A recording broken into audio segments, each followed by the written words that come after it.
Welcome to my channel Riya blog. তোমরা সবাই কেমন আছো?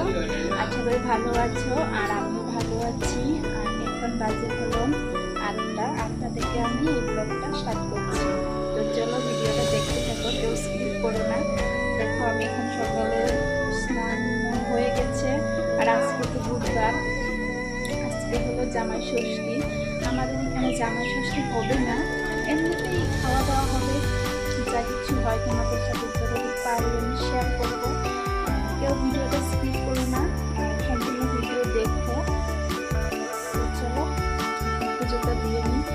একটা স্নান করে সিঁদুর দিয়ে দিয়েছি, মুখে এত ক্রিম লাগিয়ে দিয়েছি, তো হয়ে গেল। আর এখন পুজোটা দিয়ে দেবো। তো চলো দেখতে দেবো।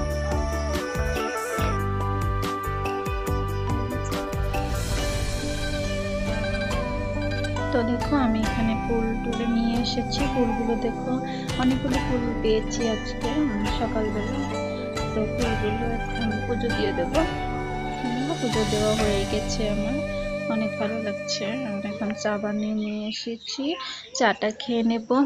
চা দিয়ে আর বিস্কুট দিয়ে খেয়ে নেবো। এখন আর কিছু রুটি বানাবো না, বিস্কুট দিয়ে চাটা খেয়ে নেব। চাটা খেয়ে তারপরে ওইদিকে রান্না বসানো হবে। তো দেখো বলতে বলতে রান্না বসানো দেওয়া হয়ে গেছে। মাছগুলো দেখো কি সুন্দর করে ভাজা হয়েছে, মাছ ভাজাটা শেয়ার করিনি। আর এখানে দেখো মাছের সবজিটা বসানো দেওয়া হয়েছে, আলু, তারপরে সব মশলা টশলা একসাথে দিয়ে দিচ্ছি তেলে। দেখো বেশি করে অল্প তেল দিয়েছি, কারণ লোক খেলে তো অল্প ভালো করে রান্না করতে লাগে। তো আমি একা রান্না করছি না, আমি জাস্ট অল্প অল্প হেল্প করছি আর ভিডিও করে তোমাদেরকে দেখাচ্ছি। তো দেখো কালারটা কি সুন্দর এসেছে, তাই না? আলুগুলো ভালো করে ভেজে নেব। আমি একা তো রান্না করছি না, বললামই তো, কাকি আমি তো সবাই একসাথে রান্না করছে। ভালো করে ভাজা হয়ে গেলে তারপরে অল্প করে ঝোল দেব।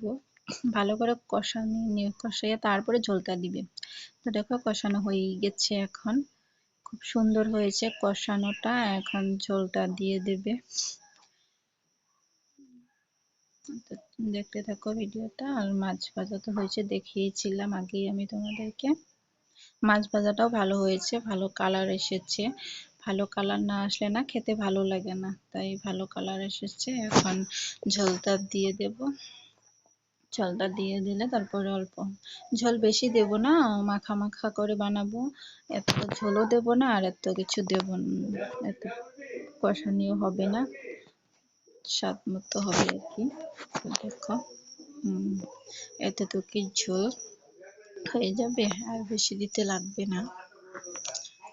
দেখো এটুকু দিয়ে হয়ে যাবে, কারণ বেশি মানুষ তো নাই, কয়েকজনই মানুষ। আর ওইদিকে আমার থাল দিয়ে ঢাকা, ওটা হলো চিকেন। চিকেনটাও তোমাদেরকে আমি দেখিয়ে দেব। ঝোলটা দিয়ে তারপরে হয়ে গেছে ঝোলটা, এখন চিকেনটা তোমাদেরকে দেখিয়ে দেবো। দেখো চিকেন, আর ওখানে চিকেনের আলু কেটে রেখেছি। আর ওইদিকে আছে,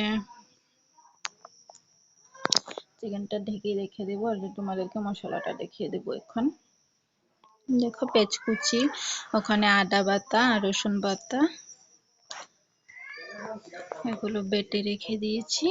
আর এখন মাছটা হয়েই এসেছে আমার, দেখুন মাছটা হয়েই এসেছে। মাছটা এখন নামিয়ে নেব। মাছটা আর অল্প হলে তারপর নামিয়ে নেব।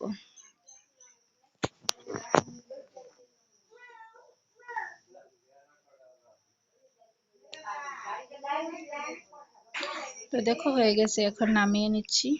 নামানো হয়ে গেছে। আর সবজির কালারটা কেমন এসেছে বলো বন্ধুরা কমেন্ট করে, সবজিতে কেমন হয়েছে। খেতে তো অনেক টেস্টি হয়েছিল, কারণ আমি তো তখন ভয়েসটা দেই নাই, কারণ অনেক লোক ছিল আর অনেক আওয়াজ হয়েছিল, টিভি চলছিল, তার জন্য আমি পরের দিন ভয়েসটা দিছিলাম। তো খেতে অনেক টেস্টি হয়েছিল, দেখতে যেমন খেতেও তেমনই হয়েছিল। তো দেখো চিকেনের তেলটা দিয়ে দিয়েছি। দেখো তেলে আমি পেঁয়াজ কুচি দিয়ে দিয়েছি, আর আলুগুলো তো আগে ভাজতে ভুলে গেছিলাম, তার জন্য এখন তেলে আলুগুলো দিয়ে দিয়েছি। তো পেঁয়াজ কুচির সাথে সাথে অল্প অল্প আলুগুলো ভাজা হয়ে যাবে। তো দেখো কষানো বসায় দিয়েছি, চিকেনও দিয়েছি। চিকেনটা আগে অল্প সব মশলা দিয়ে অল্প হাত দিয়ে মিশিয়ে রেখেছিলাম, তো তার জন্য আলুগুলো আগে অল্প তেলে চিকেনটাও দিয়ে দিয়েছি। হতে থাক চিকেনটা। আর এখানে দেখো আমাদের শরবত বানানো হয়েছিল। এখানে শরবতটা খেতে অনেক ভালো লাগছিল, কারণ গরম দিয়েছিল। গরমেতে শরবত ভালোই লাগে, তাই না? তো এখানে লেবু পাতা দিয়েছি, তারপর লেবু অল্প দিয়েছি, তো আর অনেক কিছু দিয়েছি, দিয়ে বানিয়েছি। চিকেনে আমি ঝোলটাও দিয়ে দিয়েছি। ঝোলটা দিতে তো যখন ঝোল দিয়েছি তখন তো আমাদেরকে ক্যামেরা করে দেখাতে ভুলে গেছিলাম, তার জন্য লাস্টে অল্প জল দিয়ে তোমাদেরকে দেখিয়ে দিচ্ছি। দেখো চিকেনের কালারটা, চিকেন হয়ে গেছে, গ্যাস অফ করে দিয়েছি। চিকেনের কালারটাও সেই সুন্দর এসেছে, আর খেতেও ভালো হয়েছিল। তোমাদেরকে বললামই, আমি পরের দিন ভয়েসটা দিয়েছি দুটোরই। তো বলো কমেন্ট করে যে ভিডিওটা কেমন লেগেছে। আশা করি ভালো লাগবে। ভালো থেকো, আর দেখা হবে নতুন একটা ব্লগে। আর যারা যারা আমার চ্যানেলটা সাবস্ক্রাইব করো না, প্লিজ সাবস্ক্রাইব করে পাশে থেকো আমার। তো চলো।